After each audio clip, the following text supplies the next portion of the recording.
Our African ancestors, brothers and sisters, saw the matrilineal system. Keep in mind that all the kings had to come through the line of the woman. Is that right? That's right. What man can say he didn't come from a woman? Please step forward so we can understand where you came from. So our ancestors had no problems understanding that divine principle of that sacred womb where we all came from. That was the basis and foundation of the goddess principle and the matrilineal system in Africa. And our ancestors saw, in order for the king to rule the throne, like you have Ursa right here, the goddess Sheshat. Here you see her in the tree of divine wisdom, giving the fruit of divine knowledge and wisdom in order for him to rule the throne. It had nothing to do with no tree of good and evil. The patriarchs who came from the north, the Hyksos and others, who had a misogynistic nature, a hatred towards the woman, could not conceive of a woman nor a goddess giving a man anything. And that story was corrupted. The tree of divine wisdom and divine life was corrupted into the tree of what? Because here we have that they created in their biblical stories in the opening of the pages in Genesis that there was Adam and Eve, is that right? And they were not to eat of the tree of what? Knowledge of what? Good and evil. Now who was seduced by the serpent and ate from the tree? Eve. That's why, sisters, you got to watch and you hear that sound. Psst. But anyway, here we see that she was seduced to eat the fruit, and then she seduced who? Adam. Now we are told that that's the reason for the world's sins of this first woman eating of the tree of good and evil, and that that's also not only the reason for the world's sins, but her monthly cycle is to remind her of that sin. This is what's taught in the church. Okay? Now when sisters start jacking that preacher up, who's been equally spiritually enslaved himself, to tell that story, and that we were born in sin, there was no story whatsoever in the Kemetic Nile Valley that we were born in sin. So a few years ago, back in 1988, boy, time is fast. Seemed like I just got this yesterday. Brother and sister showed me, they said, hey, brother, Quasi, you see, there was a black Adam and Eve. Although they made a black Adam and Eve, that has nothing to do with our story.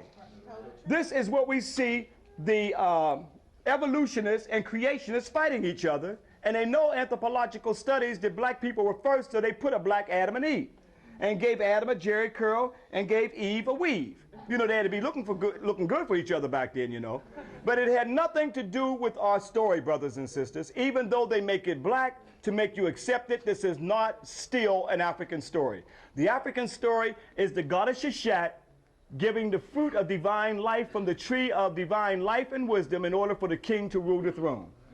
And this goddess concept was corrupted throughout the whole African Nile Valley, and even in our spiritual subconscious, even today, where we are told that the sisters are the ones, the women are the ones for the world's sins. This is the demonization of women and the hatred of women.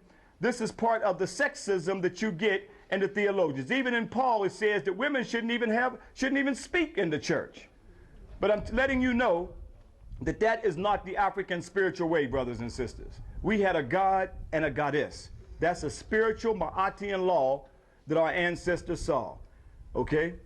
So let's understand that there was no rib, by the way, in the African creation story taken from the man to make the woman.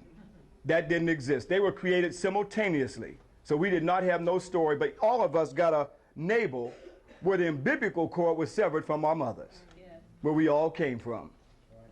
But until we get back to the true spirituality of understanding our divine balance of African men and African women, we'll forever be a victim in somebody else's racist, theological story, and the victimization of sisters where we cannot see our divine balance in the universe. Hotel.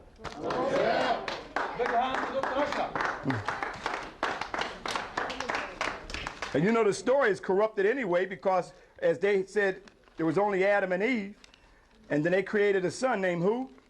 Cain and Abel. And Cain went out to the land of Nod and found what? They haven't been able to explain that story yet. And then the racist theologians will tell you that was the sub-Negroid race. No, African people had a great kingdom long before their Adam and Eve story that they created and corrupted from the goddess Aset and Asar from right here in Kemet, right here in Egypt where you are. These stories are told. This is a book in stone. That's why they carved endlessly so it could not be revised. You see the ark already back there. How could the Ark of Covenant, that the Jews say that Jehovah God is the portable God house, and you got it right here. That they're carrying? And we are taught to go to Jerusalem and not to come back here to Kemet. We look at Jerusalem as being the Holy Land, not Kemet as being the Holy Land. This was the original Holy Land. This was the original Taneter land. I know that may be hard for some of us, but 400 years of indoctrination, you have to look at yourself as a victim. And we have been a victim. But we have continuous stories. So this is a book in stone. You can have a few minutes to take your pictures of the goddess Shishat and go back and tell the story. Show it to the preachers. Show it to the ministers. We want to get to the root of these stories, and you've come halfway around the world, back to the African Nile Valley, and witnessed where they've copied and manipulated these stories from you. We want to get to the root of the story, and the root of the story was no Eve, but it was in fact Shishat, giving divine knowledge and wisdom. See, the only story that we have when a story regurgitates up is what white folks put in our psyche. But now the real psychological warfare is going to take place now because you are here. You're witnessing on the temples now, Shishat and the tree of life and many other concepts that we have shown, and that's down in your psychic. So when you hear the Garden of Eden, what's going to trigger in your mind right back here? I saw Shishat. And it was nothing. That's what's going to trigger. That's what's going to activate.